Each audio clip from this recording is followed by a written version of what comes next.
soir, le test de la rue sur la loi El Khomri sur le travail, alors que le Premier ministre a bouclé ses consultations avec les syndicats. Des mobilisations aujourd'hui à Paris, dans les grandes villes de France, également des lycées bloqués. Oui, parce que la jeunesse aussi avait été conviée par l'UNEF, par la Fidèle, par d'autres organisations de gauche à rejoindre le mouvement. Est-ce que les jeunes ont envie de refaire le coup du CPE? Est-ce que la jeunesse qui a manifesté cet après-midi est sincère? Les décodeurs de l'écho. Voici les décodeurs de l'écho.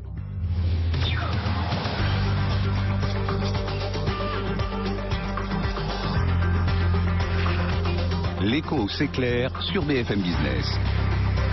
Fabrice Lundi reçoit les décodeurs de l'écho.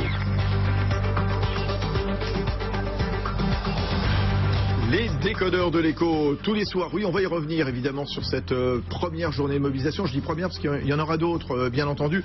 Bilan évidemment, alors évidemment avec des chiffres complètement farfelus de part et d'autre, je ne sais pas. 224 000 en France selon le ministère de l'Intérieur, jusqu'à 500 000 selon les organisations syndicales et de jeunes également qui appelaient à la mobilisation aujourd'hui. On verra ce qu'il faut en penser, bien entendu. Et puis l'autre sujet des décodeurs de l'écho tout à l'heure à 20h. C'est Google. Google est-il plus intelligent que l'homme alors qu'un ordinateur mis au point par Google a battu le champion du monde de jeux de Go ce matin à Séoul en Corée du Sud. Voilà tout à l'heure donc dans la deuxième partie des décodeurs de l'écho. Pour nous accompagner, Bernard Vivier est avec nous, directeur de l'Institut supérieur du travail. Dominique Restino, grand connaisseur de la jeunesse, puisqu'il est président fondateur du MOVJ, qui aide justement de jeunes chefs d'entreprise à créer leur boîte.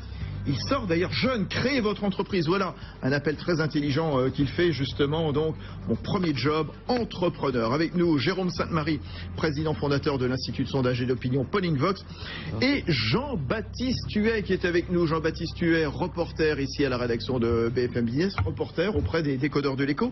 Et on va démarrer justement avec votre reportage. Vous êtes rentré dans les coulisses tout au long de la journée, Jean-Baptiste, avec l'UNEF, vous savez, qui appelle à une nouvelle journée de mobilisation le 17 mars, jeudi prochain. Vous avez suivi donc la présidente de l'UNEF à Jussieu de la préparation de la manifestation jusqu'au cortège. On vous écoute, on revient juste après. Depuis 8h ce matin, Bouchra fait du porte-à-porte à l'université. Elle dirige à 21 ans la section locale de l'UNEF à Jussieu. Première mission de la matinée, s'inviter dans les salles de cours pour ramener le plus de monde possible à l'Assemblée générale. Parfois ça marche, parfois pas du tout. Deuxième mission, tracter et tenter de convaincre. Et moi, ce que tu sais quoi, c'est que des gens comme ça, je vais leur prendre leur place pour moi. J'en ai rien à foutre. Majoration des heures supplémentaires qui pourrait être limitée, indemnité prud'homale plafonnée, bref, pour Bouchra, la loi travail ne se discute même pas. Moi, cette fois qu'elle soit de gauche ou d'un gouvernement de gauche ou de droite, tant qu'elle m'atteint, tant que je la trouve injuste et dangereuse, je vais m'y opposer, je vais m'engager à ce que cette loi ne passe pas. C'est pas une question de discussion, quelques modifications, on veut le retrait, on veut pas de cette loi. Midi, c'est l'heure de l'Assemblée générale, une première pour Bouchra, mais pas de panique, l'UNEF a tout prévu.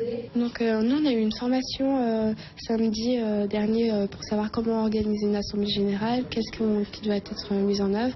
On a un suivi, mon suivi s'appelle Salah, c'est donc lui qui fait le lien entre le bureau national et notre AGE. Et on est bien sûr tout le temps en contact par SMS, mail. Dans l'un des amphis de la fac, la jeune présidente ouvre la séance, bien encadrée par deux syndicalistes seniors, dont un de la CGT, qui n'hésite pas à dispenser de nombreux conseils pendant la séance. La majorité des questions tournent autour de l'organisation du mouvement, la mise en place d'une caisse de grève, les actions qui restent à mener. Le fond du projet de loi est abordé superficiellement. En fait, ici, tout le monde est contre, sans exception. 13h30, il est maintenant temps d'aller manifester. Un cortège d'un peu plus de 200 personnes s'ébranle devant Jussieu pour gagner la place de la République. Le pire accord possible, c'est sur le plafonnement des indemnités prud'homales. L'UNEF prévoit une prochaine journée de mobilisation jeudi prochain, 17 mars, si mon emploi du temps le permet, nous explique un jeune militant. Voilà, on va revenir sur ce reportage avec vous, Jean-Baptiste Huet. Il y a quelques images qui m'ont un petit peu, interloqué. Oui, Bernard Vivier, quand même. Qu'est-ce que vaut ce mouvement, vaste mouvement, l'UNEF, l'Union nationale lycéenne, la Fidèle, la jeunesse ouvrière chrétienne. C'est spontané vraiment tout ça? Alors, il y a deux approches dans votre question, deux réponses à votre question. Premièrement, non, ce ne sont pas des mouvements spontanés. D'abord parce que ce sont des organisations, ce sont des associations étudiantes. L'UNEF, l'UNI, la FAGE, avec des sensibilités très diverses. L'UNEF est dans la rue, pas l'UNI, pas la FAGE. Laquelle FAGE... L'UNI, c'est un mouvement qui est plutôt... à droite, proche des Républicains. Hein. Centre apolitique et UNEF clairement à gauche. Bien. Mais l'ensemble de ces organisations syndicales, enfin de ces associations étudiantes, ne sont pas des syndicats, des associations étudiantes ne sont pas toutes donc dans la rue, loin de là. Et la FAGE, elle, est en train de monter en puissance aux élections. Donc oui, ce sont des appareils structurés, néanmoins éphémères. La deuxième réponse à votre question, c'est le mouvement étudiant dans son ensemble, non pas les organisations, mais la jeunesse aujourd'hui. Et ça, c'est une question de fond. Quelle est la société que nous sommes en train de préparer à cette jeunesse? Alors, il y a des lectures optimistes et des lectures pessimistes. Quelles sont leurs craintes, quels sont leurs espoirs, bien sûr. Le niveau d'éducation grandit, l'espérance de vie grandit, la richesse croît et les jeunes générations vont bénéficier de davantage de confort que les anciens, mais aussi le chômage grandit, spécifiquement le chômage des jeunes, l'inquiétude, la morosité, la mondialisation qui produit des effets d'inquiétude aussi. Donc il y a une situation face à laquelle la puissance politique aujourd'hui et le monde syndical traditionnel n'a pas encore formalisé beaucoup de réponses. Et donc on voit beaucoup d'émotions. Votre émission s'appelle, on parle de la sincérité. Bien sûr, oui. La jeunesse, elle est toujours sincère. Est-elle clairvoyante, lucide? Ça, c'est une autre question. Bon, oui, Jean-Baptiste Tuet, quand même. Je voudrais qu'on revienne un peu. On voyait cette jeune fille spontanément, avait l'air sincère quand même, hein, Bouchra, en effet, la présidente de l'UNEF à Jussieu. Mais bon, on voit, elle tâtonne, alors elle suit une formation, et puis au moment de l'Assemblée Générale ce matin à laquelle vous avez assisté, elle est coachée par deux gars, dont l'un de la CGT, qui sont vraiment pas des étudiants à vue de nez. Hein. Bouchra Djellab, c'est son nom. Donc c'est elle qui dirige la section locale, le mot est important, section locale de l'UNEF à Jussieu. Elle est sincère, il n'y a aucun doute là-dessus. Elle m'explique même que ses deux parents sont syndicalistes, vraiment qu'il y a une fibre syndicaliste dans la famille. Bien sûr, pas de problème. Alors après, l'Assemblée Générale, on sent que c'est fait dans l'urgence. Ça a été fait un petit peu rapidement, un peu sans préparation. Elle nous indique effectivement qu'elle est en contact avec des sphères supérieures de l'UNEF qui lui indiquent comment ça fonctionne, comment se déroule une AG. Et l'Assemblée Générale elle-même, c'est ce que je dis dans le sujet, alors elle est capée parce qu'il n'y a pas vraiment d'autres mots. Hein. Elle est assise au milieu avec un syndicaliste de la CGT senior, aguerri, qui maîtrise ses dossiers, enfin on sent bien. Et puis il y a une scène dans cette Assemblée Générale qui m'a interloqué, c'est que ils se posaient tous la question de savoir la prochaine Assemblée Générale, à quelle heure on va la faire. Est-ce que ça va être à 12h30 ou est-ce que ça va être à 18h? On vote à main levée, tout le monde dit « Ok, ce sera 18h ».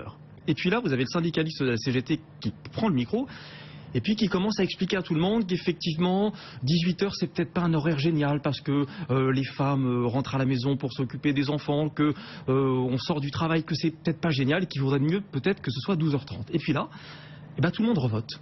Alors que ça avait été adopté la première fois, donc finalement tout le monde revote, et là, à l'unanimité, quasiment 12h30. Et là, je me suis dit quand même, mais il a une influence incroyable. Donc ça, c'est une scène qui m'a particulièrement marqué aujourd'hui, en tout cas. Jérôme Sainte-Marie, l'UNEF, et d'ailleurs le gouvernement actuel, c'est très bien ce qu'il a en face de lui.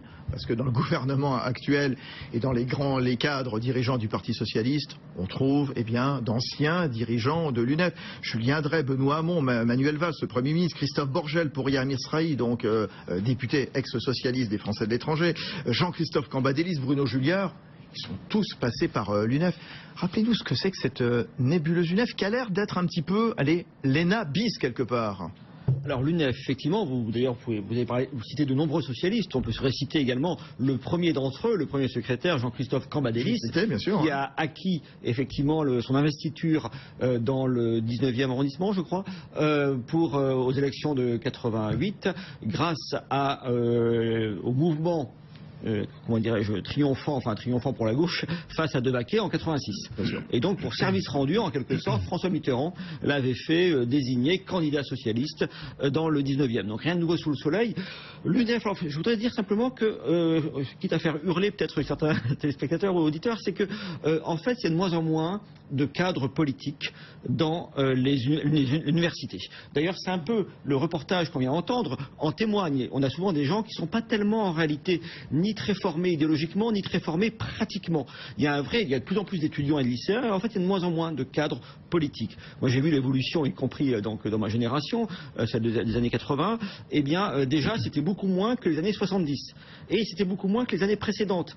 Or, parce que la période probablement où il y a eu beaucoup moins d'étudiants, mais c'était très politisé, contrairement à ce qu'on imagine, c'était l'entre-deux-guerres. Sauf que là, à l'époque, jusqu'en 1960, les étudiants sont très politisés, mais ils sont politisés à droite, voire très à droite. On se souvient de la photo de François Mitterrand manifestant, apparemment étudiant dans les rangs de l'Action française.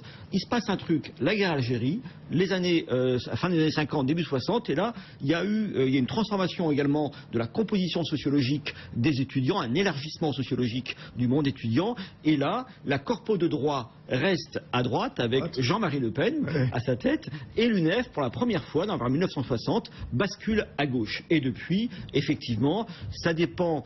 Dans les facs de droit, on est plutôt à droite, effectivement, en économie aussi, et puis dans les facs de lettres, qui sont très nombreuses en termes d'effectifs, on est plutôt à gauche, mais je voudrais souligner que l'UNEF existe toujours, elle s'est réunifiée il y a quelques années, mais en réalité... UNEF ID de Montand et UNEF SE. SE, voilà. Mais en réalité, son poids militant est aujourd'hui très faible, ce qui n'est pas forcément une très bonne nouvelle, ça veut dire aussi qu'elle peut être manipulée plus facilement. Oui, enfin en tout cas j'ai l'impression que l'UNEF fait toujours peur. J'ai l'Express, Express nouvelle formule, avec Macron donc en couverture, avec ce petit comment dire indiscret. La présence d'un ancien président de l'UNEF au cabinet de Madame Vallaud-Belkacem, donc, apparemment irrite au gouvernement.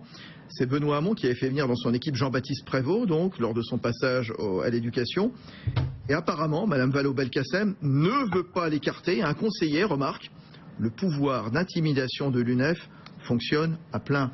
Bernard Vivier, ils ont peur, le pouvoir actuel de l'UNEF, toujours? Non. Il n'y a plus matière à cela, et ça a été très bien dit. L'UNEF est né en 1907, et l'UNEF était apolitique. D'ailleurs, dans les grands anciens de l'UNEF, on retrouve des gens qui aujourd'hui sont à droite. Il y avait Philippe Séguin, Bernard Pons, le cardinal Lustiger, l'homme de télévision Étienne Moujotte ont eu dans le passé des responsabilités importantes à l'UNEF. Donc il ne faut pas faire d'anachronisme sur l'itinéraire intellectuel de ces personnes. L'UNEF a basculé fortement à gauche, d'abord au moment de la guerre d'Algérie en 1956, et ensuite dans les années qui ont précédé mai 68. Et comme ça a été très bien dit, effectivement, jusque vers 1986, la réforme de Vaquet, où il y a eu effectivement de nombreux militants étudiants qui sont ensuite entrés en politique, et d'ailleurs Lionel Jospin les a récupérés au sein du Parti socialiste. Eh bien, aujourd'hui nous avons une dépolitisation générale du monde étudiant, et nous avons une dépolitisation de fait des organisations étudiantes. Et c'est la raison pour laquelle la FAGE grandit beaucoup en importance aux élections d'étudiants. Maintenant, les élections d'étudiants, c'est peu de monde. Sur 2 300 000 étudiants, vous n'avez pas 200 000 étudiants qui votent aux élections, au CNUS, au CNESER, enfin dans les instances propres de l'éducation nationale. Donc, le Parti socialiste, pour répondre à votre question, n'a pas d'inquiétude lourde à avoir, sinon d'avoir quelques éléments formés dans le passé et qui nourrissent utilement les cabinets ministériels. Oui. Alors, il y a quand même du monde dans les rues. Alors bon, évidemment, bataille de chiffres, plus de 200 000 selon l'intérieur, 500 000 selon les organisateurs dans toute la France. Il y avait des jeunes dans la rue. Alors, est-ce que François Hollande doit craindre les jeunes? Vous avez cité De Vaquet, donc c'était pendant la première cohabitation, gouvernement de Jacques Chirac. On peut se souvenir du CIP, donc c'est Balladur, 93-94, qui était une sorte de CDD donc pour les jeunes, et le pouvoir avait reculé devant les manifestations. Un autre pouvoir avait reculé, c'était Dominique de Villepin, 2006, cette fois face au CPE. Est-ce qu'il y a, tiens Jean-Baptiste Huet, puisque vous étiez dans le cortège cet après-midi pour les décodeurs de l'écho de BFM Business, est-ce qu'il y a une sorte de nostalgie du CPE? Est-ce que les jeunes ont envie de refaire le coup du CPE, c'est-à-dire faire plier le gouvernement? Nostalgie, je sais pas, mais en tout cas, le mot CPE, c'est un mot qu'on a beaucoup entendu dans la manifestation aujourd'hui. Ah oui, c'est comme le CPE il y a 10 ans, c'est comme le CPE il y a 10 ans. Ils avaient quel âge, les lycéens? Ils avaient, je sais pas, entre 19 et 22 ans à peu près. Aujourd'hui, donc ils avaient 8 je pense et 9 ans. Peu en tout cas savent exactement ce que c'était le CPE, mais ça revient dans leur argumentation, dans leur argument de langage, on entend pas mal. Oui, alors justement, Jérôme Sainte-Marie, est-ce qu'il peut y avoir un scénario bis, c'est-à-dire donc avec un gouvernement, Hollande, Valls, qui recule justement parce qu'il y a du monde dans les rues. Il y aura encore peut-être du monde dans les rues jeudi prochain, le 17 mars, c'est ce que Jean-Baptiste nous disait à l'appel de l'UNEF. On verra ce qu'il en est du côté des syndicats le 31 mars. Jérôme. Oui, alors un tout petit peu d'histoire, encore une fois, jusqu'en 86, la plupart des mouvements lycéens étudiants échouent. C'est à chaque fois des défaites parce qu'ils n'arrivent pas à bloquer réellement le pays. Et en fait, il y a des gros mouvements les années 70, etc. Ils échouent tout le temps. C'est en 86, pour la première fois, qu'un mouvement étudiant réussit à faire reculer réellement le gouvernement. Et ça se passe pourquoi? Et ça c'est important pour la période actuelle. Ça se passe pourquoi? Aussi parce qu'il y a un mort. Il y a un mort, c'est Malik Oussekine. Et aussi c'est une on va le rappeler parce que c'était il y a vaguement 30 ans. C'était un étudiant qui n'était même pas actif dans le mouvement étudiant, qui rentrait chez lui. Il est tombé face à des motards de la police, de la préfecture de police, qui ont sorti leur matraque, qui l'ont dialyse, etc. Voilà, donc effectivement, et donc là, ça veut dire quelque chose sur la société. C'est-à-dire qu'effectivement, on ne peut plus assumer le fait d'avoir des jeunes tués fortuitement, en réalité, là-dessus, ou blessés très gravement.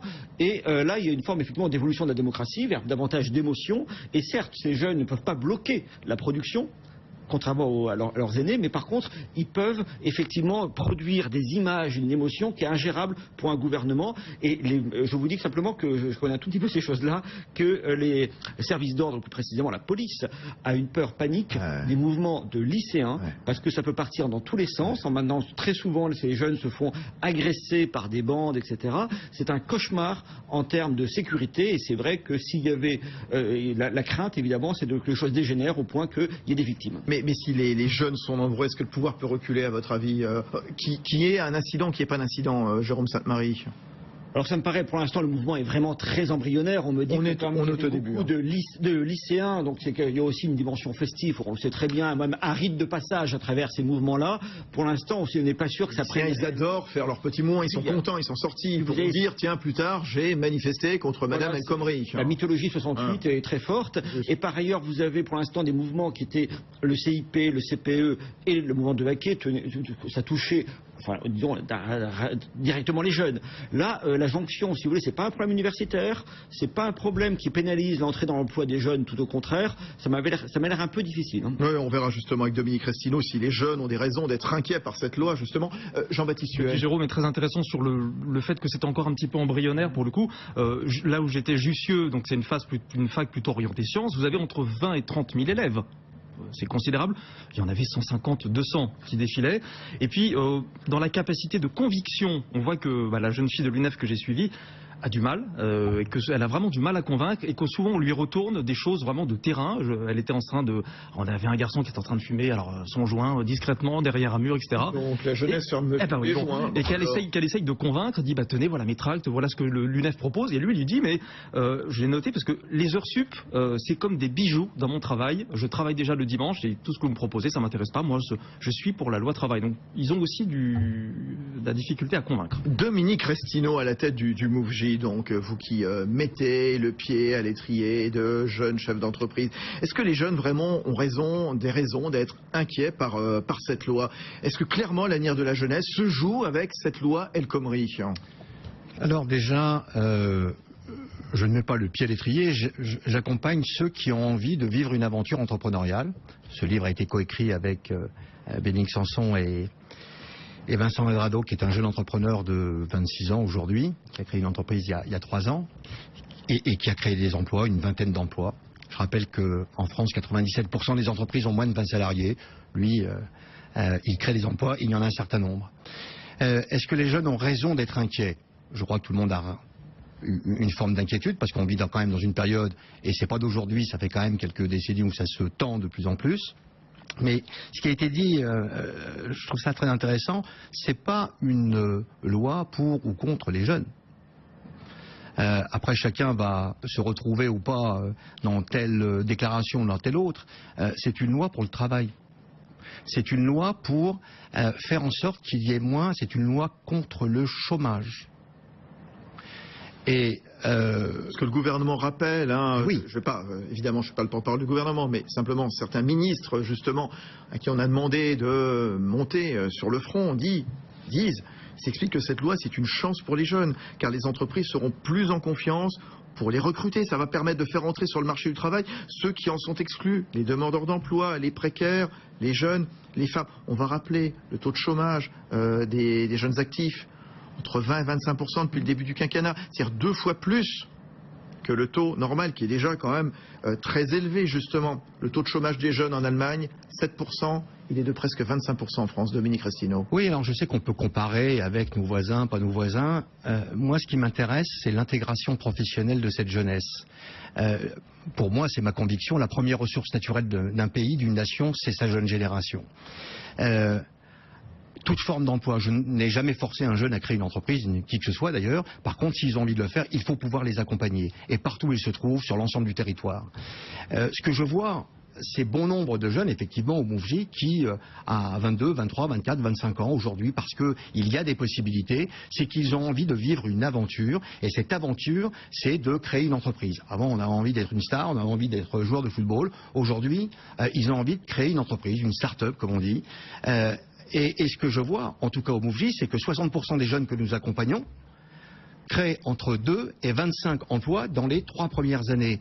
Et ils travaillent beaucoup, ils sont peu payés au départ, mais ils ont un espoir. Ce qui est important, c'est l'espoir également à leur donner. J'ai été comme vous, un petit peu interloqué de certaines choses, parce que est-ce qu'ils sont sincères? Je pense qu'ils ont une sincérité. Cette jeune femme, effectivement, je la trouve sincère. Après, quels sont les codes qu'on lui donne, quels sont les éléments qu'on lui donne, ça, je m'interroge effectivement comme vous tous. Ce qui, pour moi, est important, c'est je dirais, de regarder comment, dans cette loi travail, parce qu'on parle de la jeunesse, mais c'est en fonction de cette loi travail. D'accord, que ce soit, alors je sais que parfois on peut dire qu'il y a trop de stages, il y a trop de ceci, il y a trop de cela, mais l'important, c'est de mettre cette jeunesse dans l'intégration professionnelle, avec des activités, pour qu'ils puissent apprendre, travailler, avoir une expérience, pour pas qu'on leur dise un jour, au bout de 2 ans, au bout de 3 ans, vous n'avez pas d'expérience professionnelle, ou je ne sais pas faire, d'accord? Et c'est ça le moteur de l'économie, c'est ça le moteur de notre pays, et je pense que c'est là où il faut les accompagner. Et très sincèrement, j'en appelle à ceux qui sont un peu plus âgés et qui, normalement, devraient être un petit peu responsables. Ouais. Ce sont nos enfants. Ouais. Ils sont manipulés à vos yeux ou pas? Je ne sais pas s'ils sont manipulés, mais bon, il y a quand même des images. Ouais, on donnera la parole dans un instant à une jeune chef d'entreprise. Elle s'appelle Marie Schnigans. Elle était à la tête de Never Eat Alone. Vous la connaissez, bien entendu, Dominique Restineau. Bernard Vivier, cette jeunesse, justement, comment elle va aujourd'hui? De quoi elle rêve? Alors, c'est à quoi le fait que depuis le début de notre émission, nous parlions de la jeunesse est un élément très important. Parce que votre question, c'est le gouvernement, vous l'avez posé la question tout à l'heure, le gouvernement va-t-il réussir, pas réussir? La composante, voilà, va-t-il céder ou pas? Les données politiques, nous les connaissons. Dans son camp, le gouvernement aujourd'hui essaye de calmer les frondeurs et de convaincre ceux qui sont déjà autour d'Emmanuel Macron, d'Emmanuel Valls et de Myriam El Khomri. Le monde syndical est très partagé, on en parlera probablement, en 2 blocs. Il y a les opposants et ceux qui disent on va accompagner. Et la grande inconnue, effectivement, sont les mouvements de jeunes. Alors nous y sommes dans le sujet, c'est-à-dire que nous sentons bien que cette loi qui est une loi de travail pour ceux qui sont déjà en activité est en train de nous interpeller pour dire voilà, la jeunesse aujourd'hui, c'est d'elle dont il faut parler. Parce que, rappelons-le, elle est mieux formée qu'autrefois, elle a une plus grande richesse, elle a une espérance de vie plus grande que les anciens ou les actuels, mais elle a de très grandes interrogations. Et en fait, l'interrogation que nous pose la jeunesse, c'est simplement qu'elle-même est en interrogation sur son avenir. C'est bien. Et elle nous pose la question, quel avenir vous allez nous donner? Eh bon, on va continuer dans un instant, justement. On donnera la parole à une jeune chef d'entreprise qui rentrera, qui nous dira clairement ce qu'elle pense de cette mobilisation, de ces manifestations. Puis on s'interrogera aussi sur la suite du scénario. C'est quoi maintenant donc l'avenir de cette loi El Khomri? Merci Jean-Baptiste Huet, c'était bien. Merci Jean-Baptiste, qui tous les soirs vous propose de très bons reportages dans les décodeurs de l'Écho. Bonne soirée, bon retour. Et on reste avec Jérôme Sainte-Marie, Dominique Restineau et Bernard Vivier sur BFM Business.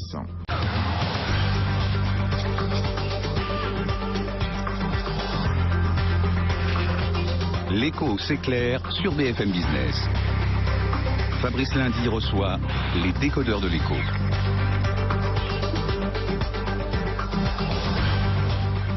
Et les décodeurs de l'écho, ça va être passionnant. La seconde partie, d'ici 15-20 minutes, Google devient-il plus intelligent que l'homme? Oui, un ordinateur Google qui a battu donc ce matin, c'est à Séoul en Corée du Sud, le champion du monde de jeu de Go. On y reviendra évidemment dans le détail tout à l'heure. Pour l'instant, on est toujours sur cette actualité politico-sociale extrêmement chaude, avec du monde dans les rues. Alors évidemment, selon que l'on écoute le ministère de l'Intérieur ou les organisations syndicales et de jeunesse, il y avait 224 000 personnes selon l'Intérieur, selon la place Beauvau dans les rues de France aujourd'hui, jusqu'à 500 000 selon les organisateurs donc des syndicats, la CGT, l'UNEF, etc. Donc contre la loi El Khomri, la loi travail justement. Et on va retrouver Place de la Nation justement, Isabelle Golens pour BFM Business pour les décodeurs de l'écho. Oui Fabrice, il y avait beaucoup de jeunes aujourd'hui dans les rues de Paris, beaucoup de lycéens, beaucoup d'étudiants qui demandent une chose, le retrait pur et simple du projet de loi travail, un texte qui à leurs yeux va entraîner davantage de précarisation. Et d'ailleurs, sur les banderoles, sur les pancartes, on pouvait lire étudiants en lutte, projet de loi El Khomri, on vaut mieux que ça, jeunesse précarisée, jeunesse mobilisée ou encore travailler plus pour gagner moins. Les organisations étudiantes et lycéennes qui ont été rejointes par les syndicats de salariés, notamment la CGT Force ouvrière et Sud. Et on a également rencontré dans les cortèges des salariés du privé et des indépendants déçus de la politique menée par le gouvernement. Ils nous expliquent être attachés au code du travail qui protège les salariés et ils dénoncent des mesures qui vont encore toucher les plus fragiles. Ce soir, l'UNEF, le premier syndicat étudiant, appelle à une nouvelle mobilisation dans les universités le 17 mars et une autre journée de manifestation à l'appel des syndicats de salariés est d'ores et déjà prévue le 31 mars. Isabelle Golens pour BFM Business, donc Place de la Nation, donc à l'issue de cette journée de mobilisation contre la loi travail, la loi El Khomri. J'accueille Marie Schnigans, bonsoir. Bonsoir. Jeune chef d'entreprise à la tête de Never Eat Alone, ne mangez jamais seul. C'est son application justement pour ne pas manger seul au bureau ou ailleurs, notamment, ça marche très très bien. Tiens, vous êtes chef d'entreprise, j'ai voulu vous entendre aussi, parce que la parole a toute la jeunesse, il y a celle qui manifeste, il y a celle qui étudie, on les a entendues tout à l'heure. Qu'est-ce que vous pensez de cette loi travail de Madame El Khomri? Alors je trouve qu'elle n'est pas forcément adaptée pour les entrepreneurs. Par exemple, quand on a 3 mois de cash, donc on n'a plus de trésorerie au bout de 3 mois, aux États-Unis on peut licencier de manière très facile et donc de pouvoir licencier la moitié de l'équipe et après pivoter et avoir une chance de réussir. Et en France, c'est plus difficile. Et, donc elle ne va pas assez loin, c'est ce que vous dites? En tant que chef d'entreprise, là. Oui. Je voudrais que vous parliez en tant que jeune, justement. Vous avez quel âge, Marie? 22. 22, voilà. Dites-nous ce que vous pensez de cette mobilisation, de cette loi, donc, El Khomri, avec vos yeux de jeunes. Puis après, on verra évidemment ce qu'il en est pour le côté patronal. On les a beaucoup entendus, la CGPME, le MEDEF. Mais vous, votre vision de jeune? Je trouve déjà la loi, elle n'est pas simple. Donc déjà de simplifier la loi pour mieux la comprendre. Et par exemple, le droit à la déconnexion est très important. Je vois par exemple les collaborateurs de Allianz ont déjà une charte où justement les collaborateurs après 21h ne peuvent plus envoyer de mail.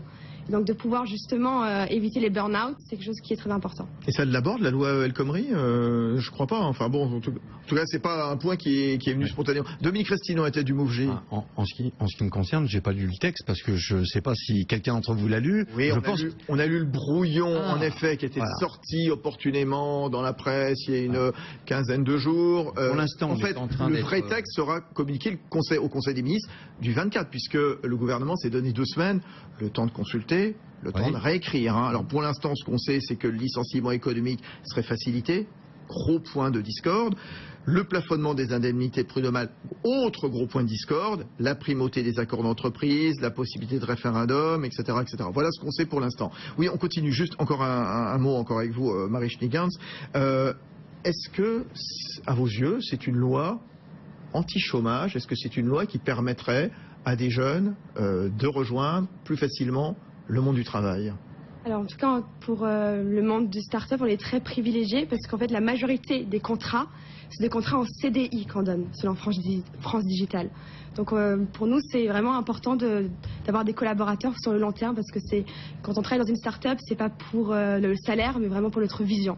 Alors sur le droit à la déconnexion, hein, en effet, et vous avez raison, hein, j'avais un petit doute. Stéphanie Colo, qui prépare l'émission des décodeurs de l'Écho, m'a soufflé qu'en effet le droit à la déconnexion et dans la loi El Khomri, et c'est vrai que c'est une mesure importante dont était venu nous parler l'ancien DRH d'Orange, hein, qui avait remis justement un rapport donc au gouvernement. C'est vrai qu'avec tous les moyens modernes, les tablettes, les téléphones, à tout moment du jour, de la nuit, du week-end, on peut envoyer donc des mails. Donc ça, vous dites ? Très important. Très important, voilà. Qu'est-ce qui vous plaît encore dans cette loi ? C'est une bonne question. Bon. Dominique Restineau, vous pensez quoi de cette loi, vous qui mettez en avant l'entreprise, dans Jeunes, créez votre entreprise. Est-ce qu'elle est suffisante? Est-ce qu'elle va pas assez loin? Mais on ne peut pas dire encore aujourd'hui est-ce qu'elle est suffisante ou pas, puisqu'elle n'est pas réellement sortie. Ce que je vois pour l'instant, c'est que dès l'instant où on commence, alors que ça fait quand même quelques décennies qu'on est dans un chômage massif, que peut-être on va sortir de cette ornière, on bloque le système dès le départ. C'est ce que je vois, c'est ce qui se passe aujourd'hui. D'accord. Alors, le Premier ministre a décidé de rediscuter pour retravailler, s'il a raison. Mais ça n'est pas que les jeunes, je veux dire, c'est pour l'ensemble de la population. Et je vous redis, je pense que c'est une loi contre le chômage. Moi, je préfère qu'il y ait des gens qui puissent s'intégrer professionnellement, qui puissent avoir un retour à l'emploi, qu'on puisse... qu'il y ait des indemnités. Il est vrai que les chefs d'entreprise parfois n'osent pas embaucher parce qu'ils se disent je vais avoir quelqu'un sur du long terme, mais il y a peut-être un moment où je vais avoir un problème et ça va me tomber dessus, et là effectivement ça les bloque. C'est comme ça, je veux dire, si les jeunes ont une crainte, si les salariés ont une crainte, ben les entrepreneurs aussi ont une crainte, parce que s'il n'y a pas de business dans les entreprises, on ne va pas inventer les emplois, on ne va pas inventer comment on va sortir le salaire à la fin de chaque mois. Donc je pense qu'il faut libérer ce travail, qu'il y ait de la sécurité, de la formation, il y a plein de bonnes choses. Ensuite, il faut se concerter. Je partage ce point de vue-là, mais ça va dans le bon sens. Je veux dire, donc il faut pousser dans ce sens-là, quitte à encore à discuter, mais il faut déverrouiller certaines choses pour que les gens puissent travailler. Il n'y a rien de pire dans notre pays que de laisser des gens qui ne travaillent pas, qui ne peuvent pas toucher de salaire pour pouvoir bien sûr vivre, mais également avoir des projets, même des petits projets, mais des projets. Jérôme Sainte-Marie à la tête de Polling Vox, hein. Est-ce que c'est une épreuve de vérité pour le pouvoir? Alors ce qui est surprenant, hein, c'est quand même que ce sont des gens de gauche, alors plus ou moins encadrés par des élus socialistes, qui manifestent contre un gouvernement de gauche. Le gouvernement, comment il a suivi, à votre avis, toute cette journée? Alors les cheminots qui manifestaient pour d'autres raisons, mais bon, pourquoi pas, hein, quelque part, ils ont fait grève à la SNCF, les jeunes, la CGT, les fonctionnaires, Force ouvrière, FSU, etc. Comment est-ce qu'ils ont suivi ça, à votre avis? Alors, je ne pense pas de manière très effrayée. Ils craignent encore une fois les débordements et les accidents. Mais sinon, le rapport de force est quand même n'est pas en faveur de ce mouvement-là. Il y a deux points essentiels. Alors, le premier, je voudrais quand même le signaler, c'est qu'il y a d'excellentes raisons pour les syndicats de salariés de s'opposer à cette réforme. Tout le monde n'a pas le même point de vue ni les mêmes intérêts. Il faut accepter ça dans le jeu social, je crois, même si on peut considérer que c'est une bonne réforme, mais il y a une vraie légitimité à ce que les syndicats de salariés s'y opposent. C'est beaucoup plus difficile de démontrer à l'opinion qu'il y a une légitimité à ce que les syndicats étudiants s'y opposent. On ne voit pas tellement le rapport. Donc ce mouvement est déjà affaibli dans son principe. Il est aussi affaibli dans ses modalités, tout simplement parce qu'on a cité d'autres mouvements qui ont plus ou moins triomphé, c'est-à-dire Devaquet, CIP, CPE. Mais il y avait une différence majeure, c'est que c'était la droite qui était au pouvoir. Donc, pour Devaquet, c'était carrément François Mitterrand qui donnait les ordres, pour ainsi dire. Hein. C'était vraiment très centralisé, je vous assure. Très sanglant. On a un peu connu cette période-là. C'était très, très centralisé et très coordonné. Ça donnait lieu à pas mal de carrières politiques, David Assouline, Harlem Désir, etc. Thomas, c'est ça, exactement. Enfin bref, ça a été une pépinière. C'était un peu vrai également pour d'autres. Par exemple, le CPE, je crois que c'est le monsieur Julliard, qui est maintenant à la mairie de Paris, qui en a été bénéficié. Premier adjoint de Anne Hidalgo. Mais ça, c'était très coordonné. Alors, bon, même si le Parti socialiste n'avait pas toujours l'Élysée dans ces circonstances-là. Ils étaient unis face à un gouvernement de droite. Donc, tandis que là, la situation est radicalement différente. Ceux qui distribuent les places aujourd'hui, ceux qui vont distribuer les investitures aux prochaines législatives, il y aura peu de nouveaux députés socialistes élus, mais quand même, eh bien, ceux-là, ils sont favorables. Ils sont du côté du gouvernement. Le gouvernement contrôle, pour le Parti socialiste, le suit pour l'instant. Donc, il n'y a pas grand-chose à gagner pour les leaders de ce mouvement-là, et ce mouvement-là me paraît très affaibli dans cette circonstance. Oui, alors justement aussi, il faudra voir ce qui va se passer du côté de certains syndicats, parce qu'on sait qu'il y a certains syndicats qui sont très hostiles, qui veulent le retrait pur et simple de cette loi El Khomri. C'est la CGT, c'est CFO, c'est Solidaire, c'est la FSU, et puis d'autres, ce qu'on appelle les syndicats bien réformateurs, réfléchissent justement. C'est la CGT, c'est la CGC, c'est l'UNSA, la CFTC et la CFDT, la fameuse CFDT sans qui rien ne se fait. Et Laurent Berger, donc son numéro 1, il veut du vrai changement, il veut une véritable inflexion. Il était ce matin sur BFM TV et RMC. On écoute Laurent Berger. Moi, je suis arrivé avec un document conséquent, rencontrer le Premier ministre. On a pu poser nos revendications, nos propositions. On va voir ce qu'il en est lundi. Je crois que maintenant, chacun sait à peu près ce que pensent les uns et les autres. C'est au gouvernement de faire les arbitrages. Je l'invite à faire des arbitrages conséquents, c'est-à-dire avec des modifications substantielles. Sinon, je le dis franchement, la CFDT se mobilisera.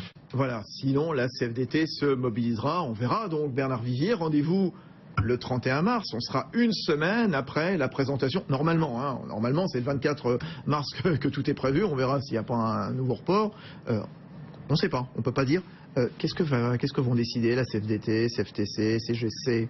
Nous avons deux blocs syndicaux, et à peu près à force égale, vous l'avez dit, CGT, FSU, Force ouvrière et Sud. Et de l'autre côté, CFDT, CFTC, CFE-CGC, UNSA, à peu près deux blocs. La phrase de Laurent Berger est claire. Quand il dit « sinon on se mobilisera », veut dire en amont « nous ferons tout pour obtenir le maximum, mais que cette loi passe ». En fait, c'est clair, c'est là. Il est pour une logique de réforme du marché du travail, en négociation avec le patronat et en concertation avec le gouvernement. Le gouvernement n'a pas su ou pu prendre suffisamment de temps pour expliquer, pour se concerter avec les organisations syndicales. Et sur le plan politique, il a même commis une maladresse en disant « si ça va passer vite, je prends le 49.3, je vais très vite ». C'est-à-dire, il a donné l'impression d'une mesure crispée et prise un peu d'autorité. Et nous le savons. La différence de Macron, de la loi Macron 1, enfin il n'y a pas de 2 pour l'instant, parce qu'il a été un peu retiré du dossier, où il avait pris le temps de discuter, de... Oui, mais justement, Emmanuel Macron a été pour la vente, entre guillemets, de cette réforme mis un peu sur le côté parce qu'il apparaissait trop libéral. Et on a mis en place le ministre du Travail, Myriam El Khomri, qui a de vraies qualités de femme politique, mais qui n'a pas eu le temps pardonnez-moi encore cette expression, elle n'est pas désagréable, de vendre le produit. Bien sûr, c'est ça. Et donc, le temps manque. Donc aujourd'hui, il est évident que si sur chacun des chapitres du projet, des aménagements ne sont pas faits pour donner un peu plus de sécurité, le volet sécurité des salariés, et qu'on reste sur un texte qui donne beaucoup de souplesse aux entreprises, l'équilibre ne sera pas établi, et là on peut craindre le pire. Et la grande inconnue, revenons-y, c'est que vont faire les mouvements d'étudiants et les jeunes aujourd'hui dans la rue. Marie Schnickens, jeune chef d'entreprise, 22 ans, vous les comprenez? Vous trouvez normal qu'ils se soient mobilisés aujourd'hui? Alors non, je n'ai pas compris. Quand depuis 7h du matin, j'ai fait des mails et que j'ai travaillé toute la journée avec nos clients, je me dis que c'est important qu'on ait confiance en notre avenir. Et donc comme par exemple le statut étudiant-entrepreneur par le gouvernement qui permet de concilier les études avec un projet et ainsi de pouvoir faire des choses. Donc il faut continuer à nous donner confiance. Et vous pensez que cette jeunesse qui manifeste, c'est la question qu'on se pose ce soir, elle est sincère ou elle est un petit peu encadrée Je pense qu'elle ne comprend pas. Donc elle a besoin de confiance. Jérôme Sainte-Marie, le gouvernement, il va se déterminer comment justement il va essayer de répondre à qui? Il va essayer de répondre aux ultras de la CGT qui de toute façon disent non, on n'en veut pas, Force ouvrière. Il va essayer de faire plaisir à la CFDT. Il ne va pas oublier également peut-être le monde patronal qui pour l'instant a décerné plutôt un satisfecit à cette loi. de ce que l'on connaît, bien sûr, Dominique Crestino, vous avez raison de le préciser, ou tenir compte également des quelques centaines ou milliers de jeunes qui étaient cet après-midi dans les rues? Pour l'essentiel, le gouvernement tient sa feuille de route par rapport au marché financier, par rapport à l'Europe. Et en plus, on a deux ministres, deux personnalités, notamment Manuel Valls et M. Macron, qui sont en compétition pour sortir du quinquennat avec une image de libéral et de réformateur. Donc il y a une vraie dynamique interne politique. Par ailleurs, le gouvernement ce mouvement me paraît encore une fois partir sur des bases très fragiles, le mouvement des jeunes. Par ailleurs, le mouvement des salariés du privé qui auraient des vraies raisons, encore une fois, faut encore une fois être équanime si vous voulez dans ces questions-là, de se mobiliser, ne pourront pas le faire compte tenu de la pression du chômage. Et par ailleurs, le secteur public est peu concerné. Je voudrais juste finir sur une petite note, si vous voulez, parce qu'on est là à critiquer les leaders étudiants, etc. Mais enfin, vous savez... Non, pas à critiquer, à se poser des questions. Oui, mais il se trouve que la vie politique française, c'est largement ça. Quel est le métier de Mme El Khomri? Quel est le métier de M. Manuel Valls? Qu'est-ce qu'ils ont appris à la fac, à part la politique? Y compris Manuel Valls à Paris. C'est ça aussi la réalité des choses. Donc, le patron de l'UNEF, William Martinet, il a 27 ans, apparemment, une carrière politique pourrait s'ouvrir à lui. De Manuel Valls, c'était pas très tôt non plus. Je me permets de le souligner. Donc, il faut voir ça aussi. Il ne faut pas non plus être... c'est comme ça qu'on apparaît en politique en France, en grande partie. Soit par ça, soit par l'ENA. En tout cas, à gauche, c'est peut-être un défaut d'ailleurs du recrutement de notre classe politique française. Oui, contre le chômage, et vous avez choisi, Marie Schneegans, de vous prendre en main, de créer votre entreprise, et c'était une façon de contourner ce marché du travail qui vous semblait peut-être hostile, qui peut sembler hostile à beaucoup de jeunes. Alors, j'ai travaillé dans une grande banque, donc j'avais un très bon salaire, et j'ai vu un problème, j'avais envie de résoudre ce besoin. Donc c'était ma motivation, et donc j'ai vraiment voulu créer un projet pour aider les collaborateurs à être plus heureux. Dominique Crestino. Je voyais Marie la semaine dernière. Vous connaissez? Oui, on se connaît avec le MoveJ.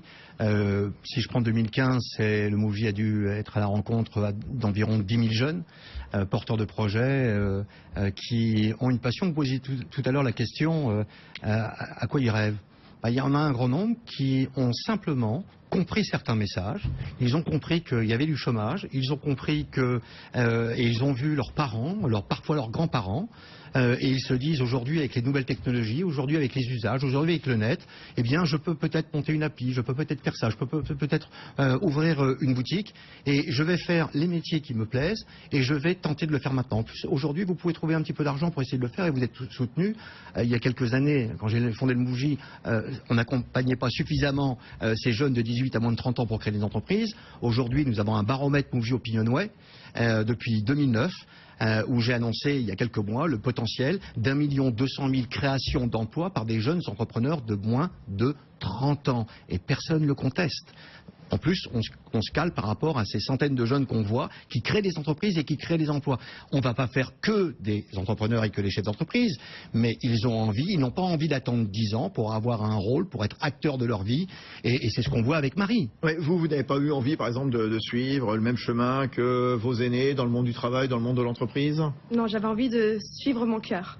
Et justement, en France, on a une chance énorme, c'est que le gouvernement nous aide, comme aussi le MoveJ. Il y a des fondations comme la fondation Raise, par Clara Guémard, qui nous aide tous les jours à aller plus loin. Très bien, voilà, on termine sur cette bonne... Et c'est fini, bientôt, Dominique. Mais il faut penser à ceux qui n'ont pas envie de créer une entreprise et ceux qui sont dans une difficulté, donc il faut s'en occuper. Tout le monde n'est pas obligé de créer son entreprise. Mais bien sûr, et il faut s'occuper de certains qui sont dans des situations difficiles, il faut peut-être leur revenir pour les former, voilà. Bernard Vivier, allez, le mot de la fin et c'est fini. Et n'oublions pas les déclassés, ceux qui sortent du système scolaire universitaire sans formation, c'est-à-dire sans emploi. Voilà, merci à tous. Bernard Vivier à la tête de l'Institut supérieur du travail. Dominique Crestino, jeune, créez votre entreprise. Voilà, j'ouvre ma boîte, mon premier job entrepreneur. Le parcours de l'envie au lancement, c'est ce que vous expliquez. C'est le patron du MoveJ, Jérôme Sainte-Marie à la tête de son institut de sondage et d'opinion Polling Vox, et Marie Schneegans, fondatrice de Never Eat Alone, une application pour ne plus manger seul, donc dans l'entreprise ou ailleurs. Merci à tous. C'est pas fini les décodeurs de l'écho. Dans un instant, autre question. Est-ce que Google devient plus intelligent que l'homme? Oui, bien sûr, oui. La question, elle se pose de plus en plus, spécialement depuis ce matin, quand un ordinateur mis au point par Google a battu quoi? A battu qui?